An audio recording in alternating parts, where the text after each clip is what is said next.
আজ এক স্বপ্নপুরী থেকে ঘুরে আসি চলো।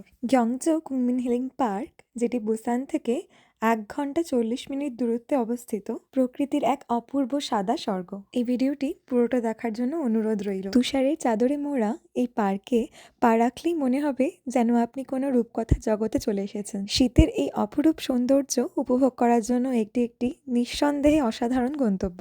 তবে সচরাচর পর্যটকরা এখানে আসতে পারেন না, কারণ কি এটা খুব একটা সহজ গন্তব্য পথ নয়। ট্রেনে বাসে করে আসাটা অনেকটাই কঠিন। এই পার্কের মূল ধারণাটি সত্যিই প্রশংসার দাবিদার। এমন একটি স্থান তৈরি করা হয়েছে যেখানে মানুষ প্রকৃতির সান্নিধ্যে এসে মানসিক শান্তি খুঁজে পাবে। এখানে অলংকৃত প্রাকৃতিক দৃশ্য, যেমন বরফে ঢাকা গাছপালা, লেক এবং পথগুলি এক অবিশ্বাস্য দৃশ্য তৈরি করে। সূর্যের আলো যখন বরফের উপরে পড়ে তখন চারিপাশটা ঝলমল করে ওঠে। পার্কের অন্যতম আকর্ষণ হলো ক্যানোয়িং বা কায়াকিং। যদিও শীতের ঠান্ডা হাওয়া এবং বরফে ঢাকা পরিবেশে এটি একটু চ্যালেঞ্জিং হতে পারে, তবে অভিজ্ঞতাটি সত্যিই আরামদায়ক এবং প্রশান্তিদায়ক। বরফে মোড়া লেকের ওপরে কায়াক চালানোর সময় চারপাশের দৃশ্য যেন এক শিল্পকর্মের মতো মনে হয়।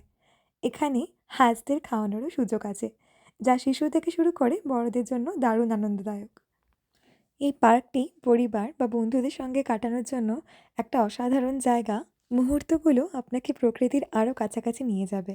স্বচ্ছ কাচের মতো জল আর ঠান্ডা হাওয়া, পুরো পরিবেশ আপনাকে এক শান্তিপূর্ণ এবং স্বপ্নময় আবহ দেয়। তবে এত ঠান্ডাতে কায়াকিং করার অভিজ্ঞতা ভালো হলেও অত্যাধিক ঠান্ডার জন্য আমার হাত দুটো আমার জামার রঙের সাথে একদম মিশে গেছে। এখানে একসাথে 4 জন, আবার 2 জন করেও কায়াকিং করতে পারেন। যেহেতু কায়াকিংয়ের কোনো সময় সীমাবদ্ধতা নেই, তাই জন্য এখানে সবাই যতক্ষণ খুশি তার মনের ইচ্ছা মতো কায়াকিং করছেন। এখানে এই লেকটিতে বিভিন্ন ধরনের বরফের কারুকার্য করা আছে এবং ছোট ছোট ঝর্ণার ব্যবস্থা করা আছে, আর তার সাথে তো হাঁস তো রয়েছেই। আরও একটা আকর্ষণীয় জায়গা হলো এখানে দোলনাটি। এই দোলনাটি ঠিক লেকের মাঝ বরাবর টাঙানো রয়েছে, আর লেকের মাঝ বরাবর এরকমভাবে দোলনা খাওয়ার অনুভূতিটি সত্যি আলাদা এবং মজার ব্যাপার। বরফের এই সাদা স্বপ্নপুরীতে ছবি তোলার জন্য একটি অসাধারণ স্থান।